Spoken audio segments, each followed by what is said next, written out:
Mr. Lohmeyer, I'm going to try again. Do you agree?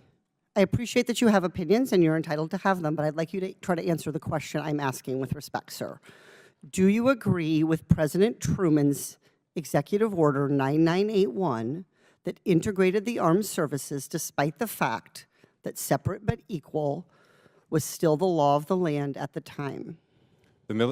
I agree that the military has led the way in integration and unity, which has been the strength of the United States military, but we're undoing it all with diversity, equity, and reclaiming my time.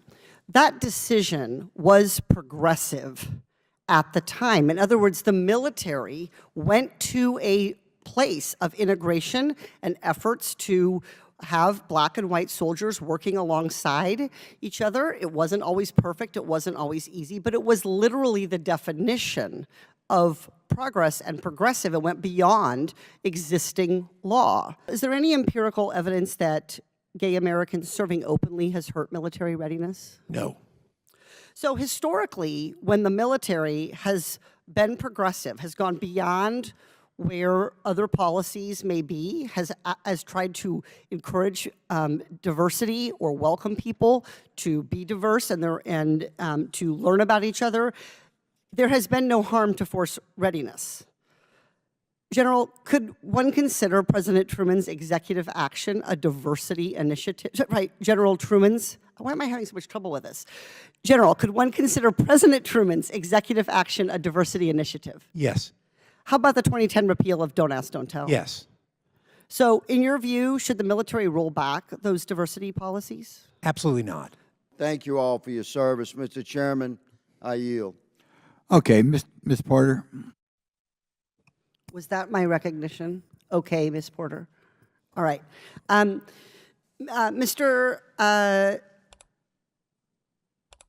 Lohmeyer, do you agree with President Trump's Executive Order 9981?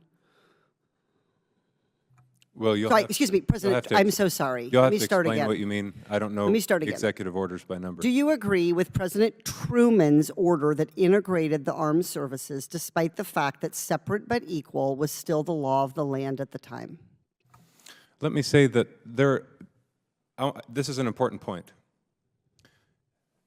The congressman to your left has said he wanted to find common ground. There's a lot of what the general has said today that I don't disagree with whatsoever, but that seems to me irrelevant to the discussion of progressivism as an ideology in the military workplace.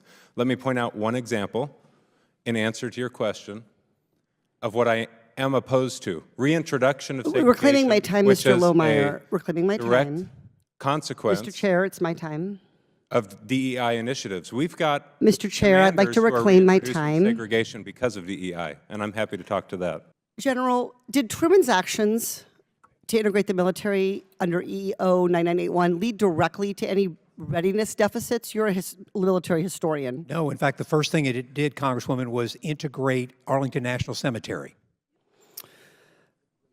Mr. Lohmeyer, you were in active duty, and thank you for your service, Air Force officer in 2010. Is that correct? Yeah. Okay. Were there any big problems in military readiness in 2010?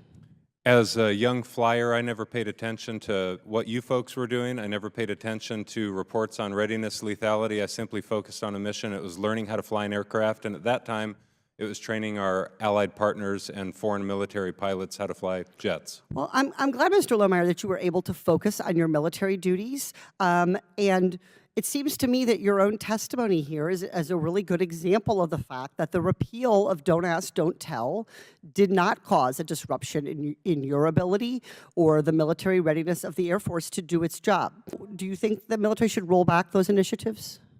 No, Congresswoman, I don't, because the integration of the armed forces in 1948 was a recognition that the military is different from society, and so it should march to the beat of a different drum. And that's why I think it was such a good policy, because it ensured that we had the best.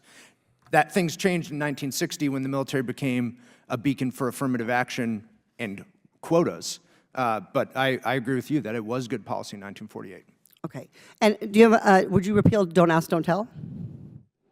No, because it's a means by which the military attracts the best talent. But what I would object to is if the military had a quota for LGBT Americans. Do they? On the books. Not that I know of, but they do for Black, white, Hispanic Americans, and I think those are... General, is that correct? I'm not aware. My brother served. He went to the United States Naval Academy. He served 5 years. He served on a nuclear submarine. I don't recall him ever enforcing, being part of, as an officer, any type of quota system. There are no quota systems, Congresswoman. I don't recall that being U.S. military policy. I don't remember ever passing a law, since we're in Congress and we make the rules. I don't remember ever passing a law with regard to that. Our military is more effective when it's diverse, and you can't have an effective, diverse team without teaching people how to work effectively together. That's what these initiatives should focus on. I yield back.